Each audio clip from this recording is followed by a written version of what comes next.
ನಮಸ್ಕಾರ ವೀಕ್ಷಕರೇ, ಏಷ್ಯಾನೆಟ್ ಸುವರ್ಣ ನ್ಯೂಸ್ನ ಜಾತಕ ಫಲ ವಿಶೇಷ ಕಾರ್ಯಕ್ರಮಕ್ಕೆ ಸ್ವಾಗತ. ನಾನು ನಯನ ಶಂಕರ್. ಇವತ್ತು ಮಂಗಳವಾರ. ಈ ಶುಭ ಮಂಗಳವಾರದ ವಿಶೇಷತೆ ಏನು? ಇವತ್ತು 12 ರಾಶಿಗಳ ಫಲಾಫಲ ಹೇಗಿದೆ? ನೀವು ಕಳಿಸಿರುವಂಥ ಸಂದೇಶಗಳಿಗೆ ಪರಿಹಾರವೇನು? ಈ ಎಲ್ಲ ಮಾಹಿತಿಯನ್ನು ಇವತ್ತಿನ ಸಂಚಿಕೆಯಲ್ಲಿ ನಾವು ನಿಮಗೆ ತಿಳಿಸ್ಕೊಡ್ತೀವಿ. ಈ ಮಾಹಿತಿಯನ್ನು ನೀಡೋದಕ್ಕೆ ನಮ್ಮ ಜೊತೆ ಖ್ಯಾತ ಜ್ಯೋತಿಷಿಗಳಾಗಿರುವಂತಹ ಶ್ರೀಕಂಠ ಶಾಸ್ತ್ರಿ ಅವರಿದ್ದಾರೆ. ಬನ್ನಿ ಅವರನ್ನ ಕಾರ್ಯಕ್ರಮಕ್ಕೆ ಸ್ವಾಗತಿಸೋಣ. ಶಾಸ್ತ್ರಿಗಳೇ, ಕಾರ್ಯಕ್ರಮಕ್ಕೆ ಸ್ವಾಗತ. ನಮಸ್ಕಾರ ಶಾಸ್ತ್ರಿಗಳೇ, ಈ ದಿನದ ವಿಶೇಷತೆಯನ್ನು ತಿಳಿಸ್ಕೊಡೋದಾದ್ರೆ? ಶ್ರೀ ಗುರುಭ್ಯೋ ನಮಃ. ಹರಿ ಓಂ. ಮೂರ್ತಿತ್ವೇ ಪರಿಕಲ್ಪಿತ ಶಶಿಭೃತೋ ವರ್ತ್ಮ ಪುನರ್ಜನ್ಮನ ಆತ್ಮೇತ್ಯಾತ್ಮವಿದಾಂ ಕೃತಶ್ಚ ಯಜಿತಾಂ ಭರತ ಅಮರಜ್ಯೋತಿಷಾಂ ಲೋಕಾನಾಂ ಪ್ರಳಯೋದ್ಭವಸ್ಥಿತಿ ವಿಭಶ್ಚಾನೇಕಧಾಯ ಶ್ರಿತೌ ವಾಚನ್ನ ಸದದಾತ್ವನೇಕ ಕಿರಣ ತ್ರೈಲೋಕ್ಯ ದೀಪೋ ರವಿ. ಸಮಸ್ತ ವೀಕ್ಷಕರಿಗೆ ಶುಭೋದಯ, ಶುಭ ಬೆಳಗು. ಈ ದಿನದ ಸಂದೇಶಗಳನ್ನು ಪರಿಶೀಲಿಸುವ ಪೂರ್ವದಲ್ಲಿ ಇವತ್ತಿನ ಪಂಚಾಂಗವನ್ನು ಗಮನಿಸಿಕೊಳ್ಳೋಣ. ಶ್ರೀ ಕ್ರೋಧಿನಾಮ ಸಂವತ್ಸರ, ಉತ್ತರಾಯಣ, ಶಿಶಿರ ಋತು, ಮಾಘ ಮಾಸ, ಶುಕ್ಲ ಪಕ್ಷವಾಗಿದೆ. ಈ ದಿವಸ ಮಂಗಳವಾರವಾಗಿರ್ತಕ್ಕಂಥದ್ದು. ಚತುರ್ದಶಿ ತಿಥಿ, ಪುಷ್ಯ ನಕ್ಷತ್ರ. ಈ ದಿವಸ ಬುಧನ ಪರಿವರ್ತನೆ ಇದೆ. ಬುಧ ಗ್ರಹ ತುಂಬ ಮುಖ್ಯವಾದ ಗ್ರಹವೇ. ಅದು ಬುದ್ಧಿಮತ್ತೆಯನ್ನು, ವಾಕ್ಚಾತುರ್ಯ ಮುಪಾಸನಾದಿ ಪಟುತಾಂ ವಿದ್ವತ್ ಸ್ತುತಿಂ ಮಾತುಲಂ ಅಂತ ಹೇಳುತ್ತೆ. ಇನ್ನೊಂದು ಕಡೆ ಹೇಳುತ್ತೆ ವಿದ್ಯಾಸಿ ಯುಕ್ತಿಂ ಮತಿಂ ಅಂತಲೂ ಕೂಡ. ಹೀಗಾಗಿ ವಿದ್ಯೆ, ಯುಕ್ತಿ, ಮತಿಶಕ್ತಿ ಇದೆಲ್ಲವನ್ನು ಬುಧನೇ ತಂದುಕೊಡ್ತಕ್ಕಂಥವನು ಅಂತ. ಹೀಗಾಗಿ ಆತ ಮಾತಿನ ಮೇಲೆ ಹಿಡ್ತಾ ಇರತಕ್ಕಂಥವನು. ವಾಕ್ಚಾತುರ್ಯಂ ಅಂತ ಹೇಳುತ್ತೆ. ಹೀಗಾಗಿ ನೀವು ಚೆನ್ನಾಗಿ ಮಾತಾಡಬೇಕು ಅಂದರೆ, ಅಥವಾ ನೀವು ಒಳ್ಳೆಯ ಭಾಷಣಕಾರರಾಗಬೇಕು ಅಂತಂದರೆ, ಒಳ್ಳೆಯ ಉಪನ್ಯಾಸಕರಾಗಬೇಕು ಅಂತಂದರೆ, ಇದೆಲ್ಲ ಬುಧನ ಮೇಲೆ ನಿಂತಿದೆ ನೋಡಿ. ಹೀಗಾಗಿ ಅಷ್ಟೇ ಅಲ್ಲದೆ ಬಂಧುಗಳ ಜೊತೆಗೆ ಒಡನಾಟ ಚೆನ್ನಾಗಿರಬೇಕು. ಸ್ನೇಹಿತರು, ನನಗೆ ಫ್ರೆಂಡ್ಸೇ ಇಲ್ಲಪ್ಪ ಅಂತ ಇಷ್ಟು ಪರದಾಡ್ತಿರ್ತಾರೆ, ಒಳ್ಳೆ ಫ್ರೆಂಡ್ಸ್ ಇಲ್ಲ ಅಂತ. ಅದಕ್ಕೆ ಕಾರಣ ಬುಧ ಕೆಟ್ಟದಾಗಿದ್ದರೆ, ಬುಧ ಬಲಹೀನಾಗಿದ್ದರೆ ಯಾರ ಜೊತೆಗೂ ಫ್ರೆಂಡ್ಶಿಪ್ ಇರಲ್ಲ ನಿಮಗೆ. ಬುಧ ಚೆನ್ನಾಗಿದ್ದರೆ ಒಳ್ಳೆ ಬಂಧುತ್ವ, ಮಿತ್ರತ್ವ ಎಲ್ಲವೂ ಚೆನ್ನಾಗಿರ್ತದೆ. ಮತ್ತು ವಿದ್ಯಾರ್ಥಿಗಳಿಗೆ ಬಹಳ ಮುಖ್ಯವಾಗಿ ಬೇಕಾಗಿರತಕ್ಕಂಥದ್ದೇ ವಿದ್ಯಾಸಕ್ತಿ. ಅದು ಬುಧನಿಂದ ಮೊದಲು ಮ್ಯಾಥಮೆಟಿಕ್ಸ್ ನೋಡಿ, ಎಷ್ಟೋ ಜನಕ್ಕೆ ನಿಮಗೆ ಮ್ಯಾಥ್ಸಲ್ಲಿ ತೊಂದರೆ ಅಂತ. ಈಗ ಅದು ಸುಲಭ ಆಗಿರಬಹುದು. ಈಗ ಮ್ಯಾಥ್ಸಿನ ಸರಳೀಕರಣ ಮಾಡಿದ್ದಾರೆ ಅಂತೆಲ್ಲ ಕೇಳಿದೆ. ಚೆನ್ನಾಗಿ. ಈಗ ಮ್ಯಾಥ್ಸ್ಗಿಂತ ಕನ್ನಡ ಕಷ್ಟ ಅನ್ನೋದು ಹೆಚ್ಚಿನ ಜನರ ಅದು ನಗರ ಪ್ರದೇಶಗಳಲ್ಲಿ. ಹಳ್ಳಿಗಳಲ್ಲಿ ಇನ್ನೂ ಹಾಗೇ ಇದೆ. ಹಳ್ಳಿಗಳಲ್ಲಿ ಗಣಿತ ಅಂದರೆ ಕಬ್ಬಿಣದ ಕಡಲೆ ಅಂತ ಈಗಲೂ ಹಾಗೇ ಇದೆ. ಗಣಿತ ಬರ್ತಾ ಇಲ್ಲ, ಗಣಿತದಲ್ಲಿ ನನಗೆ ಅಷ್ಟು ಪಟುತ್ವ ಇಲ್ಲ ಅಂತ ನೋಡಿ, ಬುಧನ ಅನುಗ್ರಹ ಇರಬೇಕು, ಬುಧನ ಆರಾಧನೆ ಮಾಡಬೇಕು. ಬುಧ ಸನ್ನಿಧಾನದಲ್ಲಿ ನೀವು ಅಂದರೆ ನವಗ್ರಹ ಸನ್ನಿಧಾನದಲ್ಲಿ ಬುಧನಿಗೆ ವಿಶೇಷವಾದ ಜೇನಿನ ಅಭಿಷೇಕ ಮಾಡಿಸಿ ಬುಧನಿಗೆ ಪ್ರಸಾದ ತೊಗೊಂಡ್ರೆ, ಬುಧನ ಕೃಪೆಯಾಗಿ ನೀವು ಒಂದು ಸಲ ಹೇಳ್ಕೊಟ್ಟು ಸೂತ್ರ ಮತ್ತು ಮರ್ತು ಹೋಗೋದಿಲ್ಲ. ಹಾಗೆ ಒಂದು ಸಲ ನೀವು ಲೆಕ್ಕ ಮಾಡಿದಂಥದ್ದು ಮತ್ತೊಂದು ಸಲ ಮರ್ತು ಹೋಗಲ್ಲ. ಬೇರೆ ಬೇರೆ ವಿಧಾನಗಳಲ್ಲಿ ಮಾಡ್ತಕ್ಕಂಥದ್ದು ಇದೆಲ್ಲ ನಿಮಗೆ ಬರುತ್ತೆ. ಯಾರು ನೀವೆಲ್ಲ CA ಇತ್ಯಾದಿ ಕೋರ್ಸ್ಗಳಲ್ಲಿ ಇದ್ದೀರಾ, BCom ತೊಗೊಂಡವರಿಗೆ ಗೊತ್ತಿರುತ್ತೆ. ಆ ಕ್ಷೇತ್ರದ ಅದೇ ಒಂದು ಶಾಖೆ ವಿಭಾಗ ಆಗಿದೆ. ಅವರಿಗೆಲ್ಲ ಬುಧನ ಪಟುತ್ವ ತುಂಬ ಚೆನ್ನಾಗಿರಬೇಕು. ಮತ್ತು ಅಷ್ಟೇ ಅಲ್ಲ, ಶಾಸ್ತ್ರ ಪಟುತ್ವವೂ ಇದೆ. ಯಾರಾದರೂ ಶಾಸ್ತ್ರ, ಅಲಂಕಾರ ಶಾಸ್ತ್ರವೋ ಅಥವಾ ತರ್ಕವೋ ಇತ್ಯಾದಿ ಅಭ್ಯಾಸ ಮಾಡ್ತಾ ಇರ್ತಾರಲ್ಲ, ಸಂಸ್ಕೃತ ಇತ್ಯಾದಿ, ಅಥವಾ ಸೈನ್ಸ್. ಶಾಸ್ತ್ರ ಅಂದರೆ ಸೈನ್ಸ್, ಎಲ್ಲ ಬಗೆಯದ್ದು ಸೈನ್ಸೇ ಅಲ್ವ. ಈಗ ವಿಜ್ಞಾನದಲ್ಲಿ ನೀವು ಪಟುಗಳಾಗಿರಬೇಕು ಅಂತಂದರೆ ಬುಧನ ಕೃಪೆ ಬೇಕೇ ಬೇಕಾಗುತ್ತೆ. ಹೀಗಾಗಿ ಒಂದಲ್ಲ ಅವನ ರಂಗ ಹಲವಿದ್ದಾವೆ. ಬುಧ ಚೆನ್ನಾಗಿದ್ದರೆ ನೀವು ಬೆಳಗುತ್ತೀರ. 4 ಜನ ವಿದ್ವಾಂಸರ ನಡುವೆ ನೀವು ಚೆನ್ನಾಗಿ ಮಾತಾಡಬೇಕು ಅಂತಂದರೆ ನಿಮಗೆ ಒಳ್ಳೆಯ ಮಾತಿನ ಬಲ, ಕೌಶಲ್ಯ ಇರಬೇಕು. ಸೂರೆಗೊಳ್ಳುವ ಹಾಗೆ ಆಕರ್ಷಿತವಾಗಿ ಮಾತಾಡಬೇಕು ಅಂತಂದರೆ ಬುಧನ ಬಲ ಬೇಕಾಗುತ್ತೆ. ಇಂತಹ ಬುಧ ಈ ದಿವಸ ಬಲಹೀನನಾಗ್ತಾ ಇದ್ದಾನೆ, ನೀಚಾಭಿಲಾಷಿ ಆಗ್ತಾ ಇದ್ದಾನೆ. ಕುಂಭರಾಶಿಯಲ್ಲಿ ಬುಧನಿಗೆ ಸ್ವಲ್ಪ ಬಲ ಕಡಿಮೆ ಆಗಿಬಿಡುತ್ತೆ. ಯಾಕೆಂದರೆ ಮೀನರಾಶಿ ಅವನ ನೀಚ ಸ್ಥಾನ. ಹಾಗೆ ಪ್ರಯಾಣ ಮಾಡುವ ಬುಧನಿಂದಾಗಿ ನಮಗೂ ದುರ್ಬಲತೆ ಬಂದುಬಿಡುತ್ತೆ.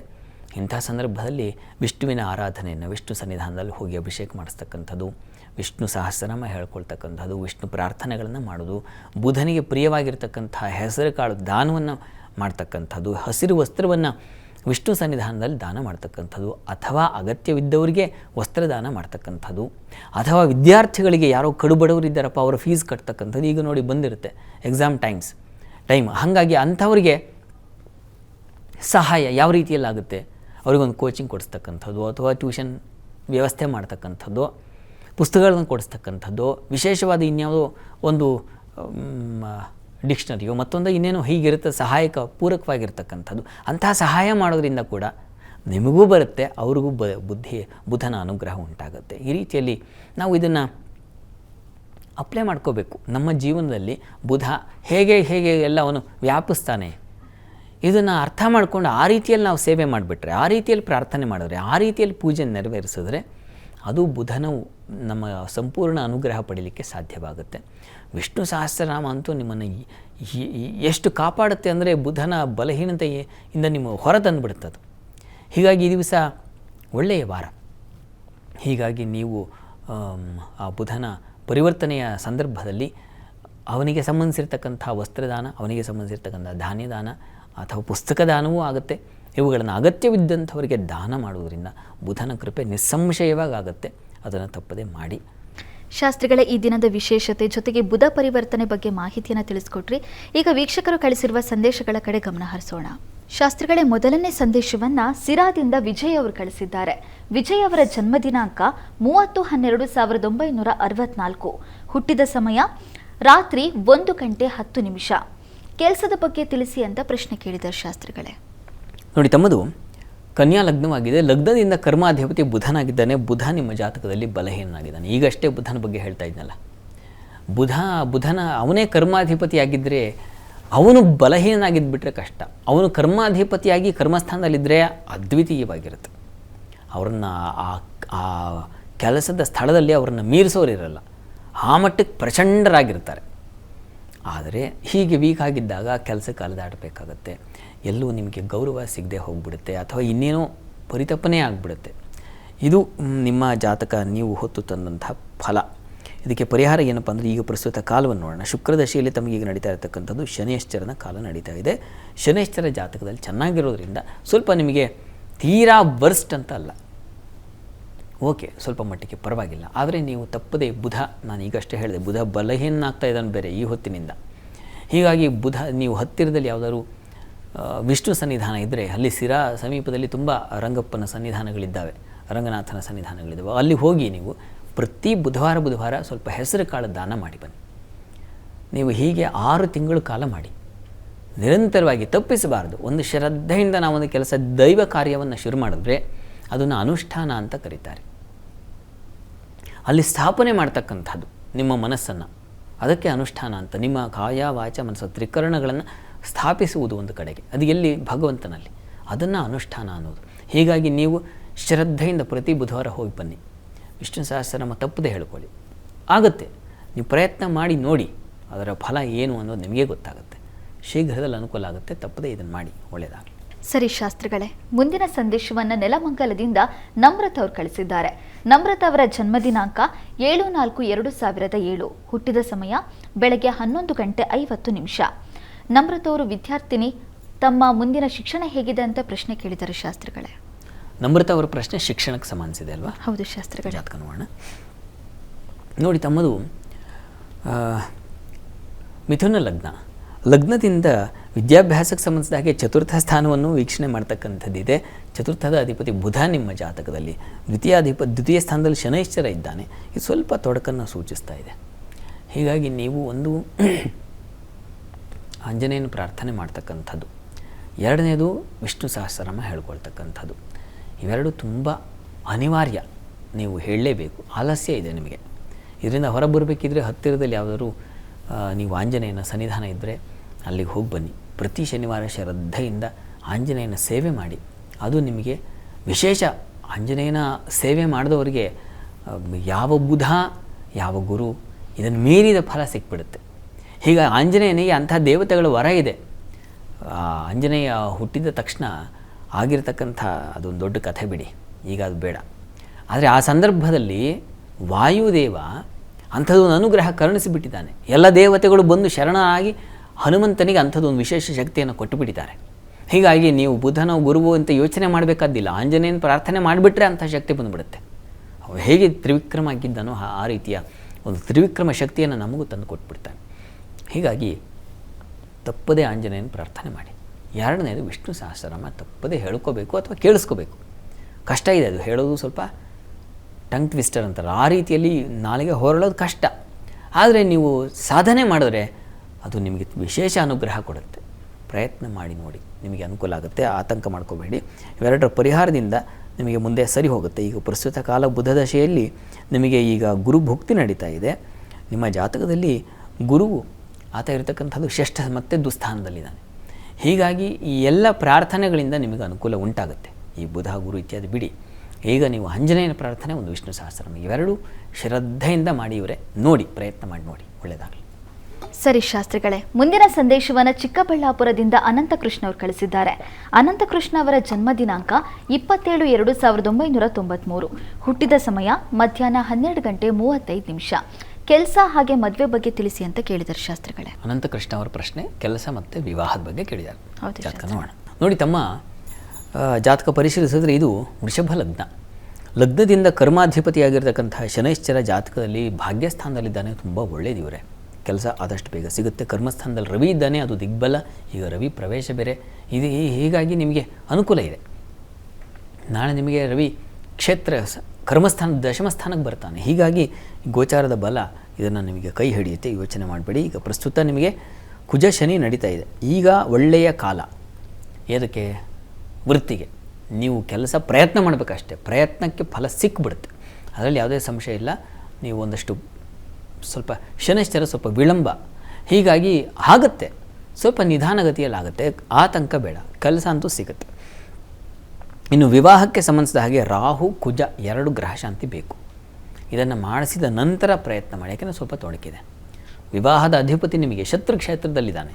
ಹೀಗಾಗಿ ಫಲವನ್ನು ಕಸಿದು ಬಿಟ್ಟಿದ್ದಾನೆ, ಆ ಫಲ ಹೀರಿಬಿಟ್ಟಿದ್ದಾನೆ. ಹೀಗಾಗಿ ಅಲೆದಾಟ ಮನಸ್ಸಿಗೆ ಬೇಸರ ಇದು ಉಂಟಾಗುತ್ತೆ. ಮತ್ತು ಅಲ್ಲಿ ರಾಹು ಇದ್ದರೆ ಕಲತ್ರಭೇ ಪಾಪ ಯುತೇಥ ದೃಷ್ಟೇ ಕಲತ್ರ ಹಾನಿ ಅಂತ ಒಂದು ಮಾತಿಲ್ವಾ? ಹೀಗಾಗಿ ರಾಹು ಕುಜ ಈ 2 ಗ್ರಹ ಶಾಂತಿಯನ್ನು ಮಾಡಿಸಿ. ಈಗ ಕಾಲವಶಾತ್ ನಿಮಗೆ ಆಗಸ್ಟ್ ವೇಳೆಗೆ ಸಾಧ್ಯತೆ ಇದೆ. ಎಲ್ಲವೂ ನಿಮಗೆ ಅನುಕೂಲ ಆಗುತ್ತೆ. ಆಗಸ್ಟ್ ವೇಳೆಗೆ ಈ ಪರಿಹಾರ ಎಲ್ಲ ಶ್ರದ್ಧೆಯಿಂದ ಮಾಡಿ, ಒಳ್ಳೆಯದಾಗಲಿ. ಸರಿ ಶಾಸ್ತ್ರಿಗಳೇ, ಮುಂದಿನ ಸಂದೇಶವನ್ನು ಬೆಂಗಳೂರಿನಿಂದ ವಿನಯ್ ಅವರು ಕಳಿಸಿದ್ದಾರೆ. ವಿನಯ್ ಅವರ ಜನ್ಮ ದಿನಾಂಕ 6/7/2004, ಹುಟ್ಟಿದ ಸಮಯ ಸಂಜೆ 5:20. ಶಿಕ್ಷಣ ಹಾಗೆ ಆರೋಗ್ಯದ ಬಗ್ಗೆ ತಿಳಿಸಿ ಅಂತ ಕೇಳಿದ್ದಾರೆ ಶಾಸ್ತ್ರಿಗಳೇ. ವಿನಯ್ ಅವರ ಪ್ರಶ್ನೆ ಆರೋಗ್ಯ ಮತ್ತು ಶಿಕ್ಷಣಕ್ಕೆ ಸಂಬಂಧಿಸಿದೆ. ಹೌದು ಶಾಸ್ತ್ರ. ಜಾತಕ ನೋಡೋಣ. ನೋಡಿ, ತಮ್ಮದು ಧನು ಲಗ್ನ. ಲಗ್ನದ ಅಧಿಪತಿ ಗುರು ನಿಮ್ಮ ಜಾತಕದಲ್ಲಿ ಭಾಗ್ಯಸ್ಥಾನದಲ್ಲಿದ್ದಾನೆ. ಒಳ್ಳೆಯದಿದು. ಪ್ರಸ್ತುತ ನಿಮಗೆ ನಡೀತಾ ಇರತಕ್ಕಂಥದ್ದು ಗುರುದಶೆಯಲ್ಲಿ ರಾಹು ಭುಕ್ತಿ. ಜುಲೈ ನಂತರದಲ್ಲಿ ನಿಮಗೆ ತುಂಬ ಅನುಕೂಲ ಆಗ್ತಾ ಹೋಗುತ್ತೆ, ಆತಂಕ ಬೇಡ. ಜುಲೈವರೆಗೆ ಸ್ವಲ್ಪ ಕಿರಿಕಿರಿ ಇದೆ, ಆಮೇಲೆ ಸರಿ ಹೋಗುತ್ತೆ. ಆರೋಗ್ಯದ ದೃಷ್ಟಿಯಿಂದ ನೀವು ಶನೈಶ್ಚರ ಕವಚವನ್ನು ಕೇಳಿಸ್ಕೊಳ್ಳಿ. 7.5 ಪ್ರಭಾವದಿಂದಾಗಿ ಹೀಗಾಗ್ತಿದೆ. ಹೀಗಾಗಿ ಶನೈಶ್ಚರ ಮಂದಿರದಲ್ಲಿ ಅಭಿಷೇಕ ಮಾಡಿಸ್ತಕ್ಕಂಥದ್ದು, ರುದ್ರಾಭಿಷೇಕ, ಶನೈಶ್ಚರ ಕವಚ ಕೇಳಿಸ್ಕೊಳ್ಳೋದು ಇದು ತುಂಬ ಮುಖ್ಯ. ತಪ್ಪದೇ ಮಾಡಿ ಆರೋಗ್ಯ ದೃಷ್ಟಿಯಿಂದ. ಇನ್ನು ವಿದ್ಯೆಗೆ ಸಂಬಂಧಿಸಿದ ಹಾಗೆ ಸುಬ್ರಹ್ಮಣ್ಯ ಸನ್ನಿಧಾನದಲ್ಲಿ ಪ್ರತಿ ಮಂಗಳವಾರ ಜೇನಿನ ಅಭಿಷೇಕ ಮಾಡಿಸಿ ಪ್ರಸಾದ ತಗೊಳ್ಳಿ. ಇದನ್ನು ನೀವು ನಿರಂತರವಾಗಿ 2 ವರ್ಷಗಳ ಕಾಲ ಮಾಡಬೇಕು. ನಿರಂತರವಾಗಿ ಸುಬ್ರಹ್ಮಣ್ಯ ಸೇವೆ ಮಾಡಬೇಕು, ಪೂಜೆ. ಇದು ನಿಮಗೆ ತುಂಬ ಅನುಕೂಲ ಆಗುತ್ತೆ. ಹೀಗಾಗಿ ಇವೆರಡನ್ನು ತಪ್ಪದೆ, ಒಂದು ಶನೈಶ್ಚರ, ಇನ್ನೊಂದು ಸುಬ್ರಹ್ಮಣ್ಯ, ತಪ್ಪದೇ ಮಾಡ್ತಾ ಬನ್ನಿ, ಒಳ್ಳೆಯದಾಗಲಿ. ಶಾಸ್ತ್ರಿಗಳೇ, ಮೊದಲ 6 ರಾಶಿಗಳ ಫಲಾಫಲವನ್ನು ತಿಳಿಸೋದಾದರೆ? 12 ರಾಶಿಗಳ ಫಲಾಫಲ ತಿಳಿಯುವ ಮುನ್ನ ಈ ಹೊತ್ತಿನ ಗ್ರಹಸ್ಥಿತಿಯನ್ನು ಗಮನಿಸ್ಕೊಳ್ಳೋದಾದರೆ, ವೃಷಭ ರಾಶಿಯಲ್ಲಿ ಗುರುವಿನ ಜೊತೆ ಈ ದಿವಸ ಮಾಂದಿ ಉದಯಾಗಿದೆ. ಮಿಥುನ ರಾಶಿಯಲ್ಲಿ ಕುಜ ಇರತಕ್ಕಂಥದ್ದು, ಕರ್ಕಟಕ ರಾಶಿಯಲ್ಲಿ ಚಂದ್ರ, ಕನ್ಯಾ ರಾಶಿಯಲ್ಲಿ ಕೇತು, ರವಿ ಬುಧರು ಒಟ್ಟಾಗಿದ್ದಾರೆ ಈ ದಿವಸ. ಇಲ್ಲಿ ಮಕರ ರಾಶಿಯಲ್ಲಿ ಬುಧನ ಸಂಕ್ರಮಣ ಇದೆ, ಕುಂಭರಾಶಿಗೆ ಬರುತ್ತಾನೆ ಈ ದಿವಸ. ಕುಂಭರಾಶಿಯಲ್ಲಿ ಶನಿ ಇದ್ದಾನೆ ಈಗ ಆಲ್ರೆಡಿ. ಇನ್ನು ಮೀನ ರಾಶಿಯಲ್ಲಿ ಶುಕ್ರ ರಾಹು ಯುತಿಯನ್ನು ನೋಡ್ತಾ ಇದ್ದೀವಿ. ಹೀಗಿರುವಾಗ 12 ರಾಶಿಗಳ ಫಲಾಫಲ ತಿಳಿತಾ ಹೋಗೋಣ. ಮೊದಲಿಗೆ ಮೇಷರಾಶಿಯವರಿಗೆ ಈ ದಿವಸ ಆಹಾರ ವ್ಯತ್ಯಾಸ ಮಾಡ್ಕೊಳ್ತೀರಾ. ಹಣಕಾಸಿನ ವ್ಯತ್ಯಾಸ ಉಂಟಾಗುವ ಸಾಧ್ಯತೆ ಇದೆ. ಈ ದಿವಸ ಬಹಳ ಎಚ್ಚರಿಕೆಯಿಂದ ಇರಬೇಕು. ಇವತ್ತು ಮತ್ತು ನಾಳೆ 2 ದಿವಸ ಹಣಕಾಸಿನ ವಿಚಾರದಲ್ಲಿ ಬಹಳ ಎಚ್ಚರಿಕೆ ಬೇಕು. ಕುಟುಂಬದ ವ್ಯವಹಾರಗಳಲ್ಲಿ ಸ್ವಲ್ಪ ಗಮನ ವಹಿಸಿ. ಇನ್ನು ವಿದ್ಯಾರ್ಥಿಗಳಿಗೂ ಅಷ್ಟೇ ಸ್ವಲ್ಪ ಕಂಟಕವಾಗಿದೆ, ತೊಂದರೆ ಇದೆ, ಗಮನ ಇರಲಿ. ಇದರ ಹೊರತಾಗಿ ಕೆಲಸದಲ್ಲಿ ತುಂಬ ಚೆನ್ನಾಗಿದೆ, ಲಾಭದಾಯಕವಾಗಿದೆ. ರಾಜಕಾರಣಿಗಳಿಗಾಗಬಹುದು, ಶಾಲಾ ಕಾಲೇಜುಗಳಲ್ಲಿ ಕೆಲಸ ಮಾಡ್ತಕ್ಕಂಥವ್ರಿಗಾಗಬಹುದು, ಇವರಿಗೆಲ್ಲ ತುಂಬ ಚೆನ್ನಾಗಿದೆ. ಅನುಕೂಲದ ವಾತಾವರಣ ಚೆನ್ನಾಗಿದೆ. ಚಂದ್ರ ಅಂತೂ ತುಂಬ ಬಲವಾಗಿರೋದ್ರಿಂದ ತುಂಬ ಚೆನ್ನಾಗಿದೆ ಈ ದಿವಸ. ಕೃಷಿಕರಿಗೆ, ಬಂಧುಗಳ ವಿಚಾರದಲ್ಲಿ, ಸ್ನೇಹಿತರ ವಿಚಾರದಲ್ಲಿ, ಪ್ರಯಾಣದ ವಿಚಾರದಲ್ಲಿ, ನೀರಿನ ಎಲ್ಲ ಸೌಕರ್ಯಗಳು ಉಂಟಾಗುತ್ತೆ ಈ ದಿವಸ. ಪ್ರಾರ್ಥನೆಗೆ ಮಹಾಲಕ್ಷ್ಮಿ ಪ್ರಾರ್ಥನೆ ಮಾಡಿ. ಇನ್ನು ವೃಷಭ ರಾಶಿಯವರಿಗೆ ಧನಾಧಿಪತಿ ಬುಧನ ಪರಿವರ್ತನೆ ಈ ದಿವಸ ನಿಮಗೆ ಕರ್ಮಸ್ಥಾನಕ್ಕೆ ಬರ್ತಾನೆ. ಹೀಗಾಗಿ ವೃತ್ತಿಯಲ್ಲಿ ವಿಶೇಷ ಅನುಕೂಲಗಳು ಉಂಟಾಗಲಿಕ್ಕೆ ಅವಕಾಶ ಇದೆ ಖಂಡಿತ. ಆರೋಗ್ಯದಲ್ಲಿ ಸ್ವಲ್ಪ ಏರುಪೇರು ಅನ್ನೋದು ಬಿಟ್ಟರೆ ಉಳಿದ ಹಾಗೆಲ್ಲ ತುಂಬ ಚೆನ್ನಾಗಿದೆ. ಧೈರ್ಯ, ಸಾಹಸ, ಸೇವಕರ ಸಹಾಯ ಆಗಬಹುದು, ಸಹೋದರ ಸಹಕಾರ ಆಗಬಹುದು, ಇದೆಲ್ಲ ತುಂಬ ಚೆನ್ನಾಗಿದೆ. ಇನ್ನು ಉಳಿದ ಹಾಗೆ ಕೆಲಸದಲ್ಲಿ ಒಂದು ವಿಶೇಷ ಬುದ್ಧಿ ಬಲವೂ ಬಂದುಬಿಡುತ್ತೆ. ಬುಧ ಸ್ವಲ್ಪ ಅಲ್ಲಿ ನೀಚಾಭಿಲಾಷಿ, ಆದರೂ ಪರವಾಗಿಲ್ಲ, ಶನಿ ಬಲ ಜೊತೆಗೆ ಸ್ನೇಹಿತ ಇದ್ದಾನಲ್ಲ, ಹೀಗಾಗಿ ಸ್ನೇಹಿತರಿಂದ ಸಹಕಾರ, ಸಹೋದ್ಯೋಗಿಗಳಿಂದ ಸಹಕಾರ, ನಿಮಗೆ ಹೊಳೆದೇ ಇರತಕ್ಕಂಥದ್ದು ನಿಮ್ಮ ಸ್ನೇಹಿತರಿಗೆ ಹೊಡೆದು ನಿಮ್ಮ ಮೂಲಕ ಆ ಕೆಲಸ ಆಗುತ್ತೆ. ಆ ರೀತಿಯಲ್ಲಿ ಅನುಕೂಲಗಳು ಇದೆಲ್ಲ ತುಂಬ ಚೆನ್ನಾಗಿದೆ. ಹೀಗಾಗಿ ಗಾಬರಿ ಬೇಡ, ಆತಂಕ ಬೇಡ, ಚೆನ್ನಾಗಿದೆ. ಆರೋಗ್ಯದ ದೃಷ್ಟಿಯಿಂದ ಈ ದಿವಸ ದುರ್ಗಾ ಕವಚವನ್ನು ಕೇಳಿಸ್ಕೊಳ್ಳಿ, ಹೇಳ್ಕೊಳ್ಳಿ, ಅದು ನಿಮಗೆ ಬಲ. ಮಿಥುನ ರಾಶಿಯವರಿಗೆ ಈ ದಿವಸ ಹೆಚ್ಚಿನ ವ್ಯಯ ಇದೆ, ಕಾಲಿನ ಬಾಧೆ ಸೂಚಿಸ್ತಾ ಇದೆ, ಹುಷಾರಾಗಿ ಓಡಾಡಿ. ಅದರ ಹೊರತಾಗಿ ಹಣಕಾಸಿನ ಸಹಾಯ ಇದೆ, ಕುಟುಂಬ ಸಹಕಾರ ಇದೆ, ಸ್ತ್ರೀಯರಿಗೆ ಬಲ ಇದೆ, ಕುಟುಂಬದಲ್ಲಿ ಹೆಚ್ಚಿನ ಮಾತಿನ ಕೌಶಲ್ಯ ಚೆನ್ನಾಗಿರುತ್ತದೆ, ಪ್ರಜ್ಞೆಯಿಂದ ಮಾತಾಡ್ತೀರ, ವಿವೇಕದಿಂದ ಮಾತಾಡ್ತಕ್ಕಂಥದ್ದು ಅದೆಲ್ಲ ಚಂದ್ರ ತಂದು ಕೊಡ್ತಾನೆ ಈ ದಿವಸ, ಚೆನ್ನಾಗಿದೆ. ನಿಮ್ಮ ರಾಶಾಧಿಪತಿ ಭಾಗ್ಯಕ್ಕೆ ಹೋಗ್ತಾನೆ, ಹೀಗಾಗಿ ದೇವತಾ ದರ್ಶನ, ಹಿರಿಯರು ಚಿಕ್ಕವರು ಇರ್ತಾರೆ, ಆದರೆ ದೊಡ್ಡವ್ರ ಜೊತೆಗೆ ಸಂಘ ಇರುತ್ತೆ, ಆ ಥರದ್ದೊಂದು ಏರ್ಪಾಡಾಗ್ತಕ್ಕಂಥದ್ದು, ಅಥವಾ ಅವ್ರ ಜೊತೆಗೆ ಒಂದು ತೀರ್ಥಯಾತ್ರೆ, ಈ ಥರದ್ದಕ್ಕೆಲ್ಲ ಅವಕಾಶ ಇದೆ ಬುಧನ ಪರಿವರ್ತನೆಯಿಂದ. ಹೀಗಾಗಿ ಉತ್ತಮರ ಸಂಘ ಉಂಟಾಗುತ್ತೆ, ಶಾಸ್ತ್ರಾರ್ಥ ಚಿಂತನೆಗಳಾಗ್ತಕ್ಕಂಥದ್ದು ಇದೆಲ್ಲ ಇದೆ. ಒಳ್ಳೆ ವಿಚಾರವನ್ನು ಗ್ರಹಣ ಮಾಡ್ತಕ್ಕಂಥದ್ದು, ಅಂಥ ಅವಕಾಶಗಳು ಏರ್ಪಾಡಾಗೋದು, ಅದಕ್ಕೆಲ್ಲ ಅವಕಾಶ ತುಂಬ ಚೆನ್ನಾಗಿದೆ. ಪ್ರಾರ್ಥನೆಗೆ ಇಷ್ಟ ದೇವತಾ ಆರಾಧನೆ ಮಾಡಿ. ಇನ್ನು ಕರ್ಕಟಕ ರಾಶಿ. ಕರ್ಕಟಕ ರಾಶಿಯವರಿಗೆ ರಾಶ್ಯಾಧಿಪತಿಯ ಬಲ ಇದೆ, ಹೀಗಾಗಿ ಆರೋಗ್ಯ ಬಲ ಚೆನ್ನಾಗಿದೆ. ನೀವು ಸ್ವಂತ ವ್ಯಾಪಾರಿಗಳಿಗೆ ತುಂಬ ಚೆನ್ನಾಗಿದೆ, ಅನುಕೂಲವಾಗಿದೆ. ಈ ದಿವಸ ವೃತ್ತಿಯಲ್ಲೂ ವಿಶೇಷವಾದ ಅನುಕೂಲ, ಲಾಭದಾಯಕ, ವಿದೇಶ ವಹಿವಾಟಿನ ಲಾಭ, ಹಿರಿಯರಿಂದ, ನಿಮ್ಮ ಗುರು ಸಮಾನರು ಅಥವಾ ಹಿರಿಯರು ಅಂತ ಗೌರವಿಸ್ತಿರಲ್ಲ ಅಂಥವರಿಂದ ಒಳ್ಳೆಯ ಮಾರ್ಗದರ್ಶನ, ಒಳ್ಳೆಯ ಸಲಹೆ, ಈ ಥರದ್ದೆಲ್ಲ ತುಂಬ ಚೆನ್ನಾಗಿದೆ. ವೃತ್ತಿಯಲ್ಲೂ ಅನುಕೂಲದ ವಾತಾವರಣ ಇದೆ. ಈ ದಿವಸ ಸ್ವಲ್ಪ ಸ್ಕಿನ್ ರಿಲೇಟೆಡ್ ಅಲರ್ಜಿ ಆಗ್ತಕ್ಕಂಥ ಸಾಧ್ಯತೆ ಇದೆ, ಸ್ವಲ್ಪ ಗಮನ ಕೊಡಿ. ದುರ್ಗಾ ಕವಚವನ್ನು ಹೇಳ್ಕೊಳ್ಳಿ. ಇನ್ನು ಸಿಂಹರಾಶಿ. ಸಿಂಹರಾಶಿಯವರಿಗೆ ದಿವಸ ಲಾಭದಾಯಕವಾಗಿದೆ, ವ್ಯಾಪಾರದಲ್ಲಿ ತುಂಬ ವಿಶೇಷವಾಗಿರುತ್ತೆ. ಅದರಲ್ಲೂ ಶಾಲಾ, ಕಾಲೇಜು, ಬ್ಯಾಗು, ಸ್ಕೂಲು, ಬುಕ್ಸು ಇತ್ಯಾದಿ, ಸ್ಟೇಷನರಿ, ಇಂಥ ಕ್ಷೇತ್ರದವರಿಗೆ ತುಂಬ ಲಾಭದಾಯಕವಾಗಿದೆ. ಇನ್ನು ಈ ದಿವಸ ಇನ್ವೆಸ್ಟ್ಮೆಂಟು ಹಾಗೇ ಇದೆ.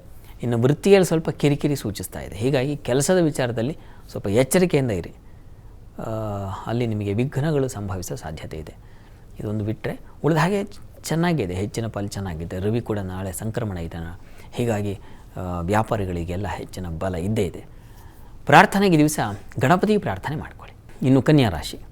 ಕನ್ಯಾ ರಾಶಿಯವರಿಗೆ ದಿವಸ ನಿಮ್ಮ ರಾಶಿಯಿಂದ ಕರ್ಮಸ್ಥಾನ ಚೆನ್ನಾಗಿದೆ, ಬುಧನ ಪರಿವರ್ತನೆ ಷಷ್ಠಕ್ಕೆ ಹೋಗ್ತಾ ಇದೆ, ಹೀಗಾಗಿ ಸ್ವಲ್ಪ ಹುಷಾರು. ಕೆಲಸದಲ್ಲಿ ಶತ್ರುಗಳ ಬಾಧೆ, ನಿಮ್ಮ ಕೆಲಸ ಚೆನ್ನಾಗಿರ್ಬೋದು, ಶತ್ರುಗಳು ಕಿರಿಕಿರಿ ಇದ್ದರೆ ಕಿರಿಕಿರಿನೇ ಆಗಿಬಿಡುತ್ತೆ, ಆ ರೀತಿಯಲ್ಲಿ ಒಂದು ತೊಡಕನ್ನು ಈ ದಿವಸ ಸೂಚಿಸ್ತಾ ಇದೆ, ಹುಷಾರು. ಆದರೆ ಹಾಲು ಹೈನುಗಾರರಿಗೆ ಚೆನ್ನಾಗಿದೆ, ಕೃಷಿಕರಿಗೆ ತುಂಬ ಚೆನ್ನಾಗಿದೆ, ನೀರಿನ ಉತ್ಪನ್ನಗಳಲ್ಲಿ ಕೆಲಸ ಮಾಡ್ತಕ್ಕಂಥ ಎಲ್ಲರಿಗೂ ತುಂಬ ಚೆನ್ನಾಗಿದೆ.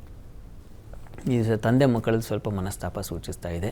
ಧರ್ಮ ಕಾರ್ಯಗಳಲ್ಲಿ ವಿರೋಧಗಳು, ಅಡ್ಡಿಗಳು, ಆತಂಕಗಳು, ಮನಸ್ತಾಪಗಳು, ದೇವಸ್ಥಾನ ಮಂಡಳಿ ಇನ್ನೇನೋ ಈ ಥರ ನಿಭಾಯಿಸ್ತಾ ಇದ್ದರೆ ಅಲ್ಲಿ ಏನೋ ಒಂದು ನಿಮಗೆ ಬೇಸರ ಆಗೋ ಘಟನೆ ನಡೀತಕ್ಕಂಥದ್ದು, ಈ ಥರದ್ದೂ ಇದೆ.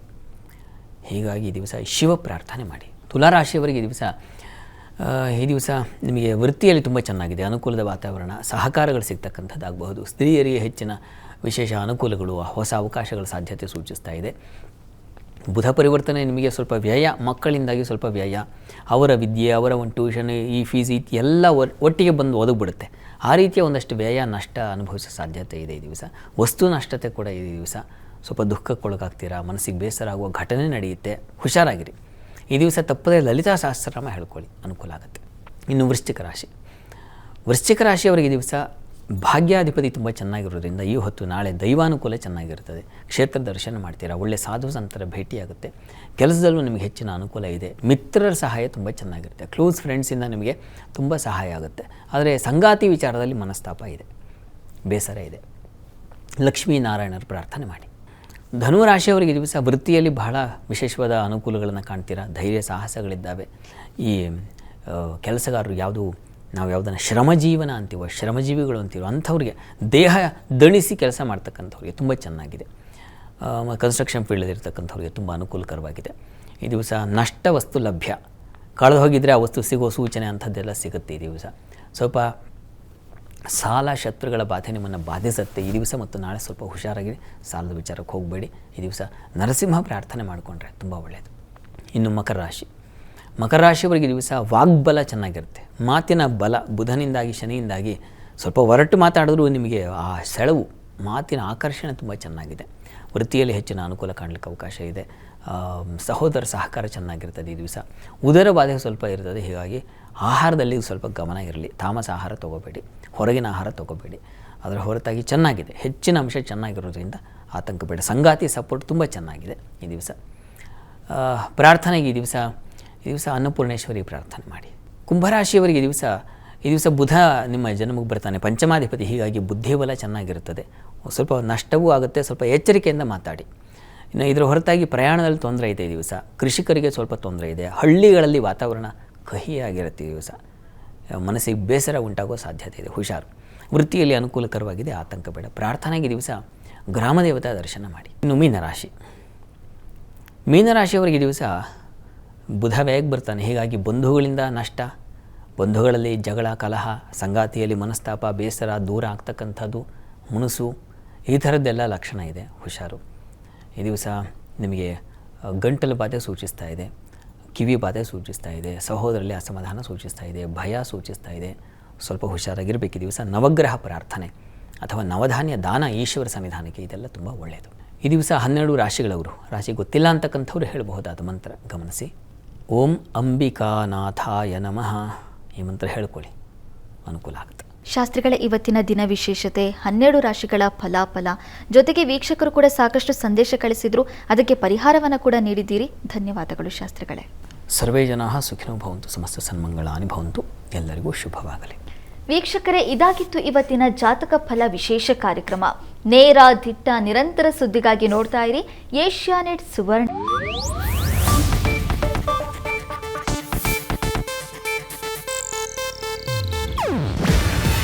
ಇದು ಏಷ್ಯಾನೆಟ್ ನ್ಯೂಸ್ ನೆಟ್ವರ್ಕ್ ಪ್ರಸ್ತುತಿ. ನೀವು ನೋಡ್ತಿದ್ದೀರಾ ಏಷ್ಯಾನೆಟ್ ಸುವರ್ಣ ನ್ಯೂಸ್.